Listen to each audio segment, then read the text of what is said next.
सबसे पहली चीज आते हैं कि फॉर्म भरने के लिए क्या क्या जरूरी डॉक्यूमेंट चाहिए।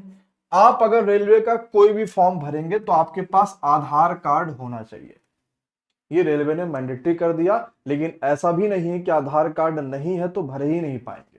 इसका भी रेलवे ने अलग से ऑप्शन दे दिया। वहां पर लिखा रहता है कि मेरे पास आधार नहीं है, तो आपको वहां तरह तरह के रेलवे ऑप्शन देता है।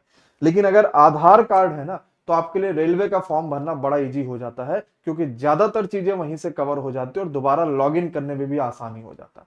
तो आधार कार्ड लगभग मुझे लग रहा है सबका होगा ही होगा। जिसका नहीं भी होगा तो आप बनवा ही लिए होंगे, क्योंकि ये तो नॉर्मल सी चीज है कि आधार कार्ड होना चाहिए। अब ग्रेजुएशन पास नौकरी है तो 10th की डिग्री आपको देना होगा। 12th अगर देना चाहते हैं तो ठीक, नहीं तो कोई बात नहीं, ग्रेजुएट की आपको डिग्री देनी होगी और अपना कास्ट सर्टिफिकेट देना होगा।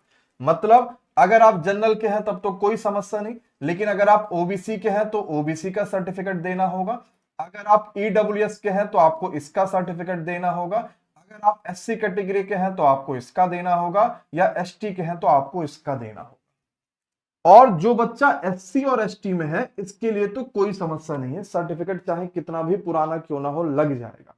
लेकिन जो बच्चे ओबीसी के हैं या जो बच्चे ईडब्ल्यूएस के हैं, इनका सर्टिफिकेट जो है रेलवे ने साफ साफ कह दिया है कि आफ्टर 1 अप्रैल 2026 के बाद होना चाहिए।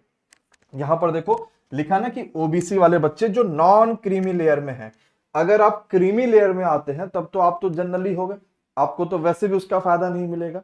लेकिन अगर आप नॉन क्रीमी लेयर के हैं तो आपको ओबीसी का फायदा मिलता है, और उसका सर्टिफिकेट 1 अप्रैल 2026 के बाद होना चाहिए। और ईडब्ल्यूएस तो वैसे भी हर साल फाइनेंशियल में बनता ही बनता है। यानी अब आप रेलवे को ऐसे समझो कि रेलवे ने ईडब्ल्यूएस और ओबीसी को बराबर कर दिया सर्टिफिकेट के मामले में। इनको भी हर साल बनवाओ, ये भी हर साल बनवाओ। 2025 में आपने देखा होगा कि रेलवे ने 1 अप्रैल 2025 के बाद का सर्टिफिकेट एक्सेप्ट किया था, और यही जो आप बनवाएंगे यही आपको आगे भी काम आएगा। और इसीलिए मैंने शुरुआती फॉर्म में कह दिया था एलपी वाले में कि जितने बच्चे हैं जो ओबीसी के हैं, क्योंकि ओबीसी में बच्चों की संख्या ज्यादा होती है, सबके सर्टिफिकेट अपडेट होने चाहिए 1 अप्रैल 2026 के बाद के, नहीं तो फिर आपके लिए समस्या आती है।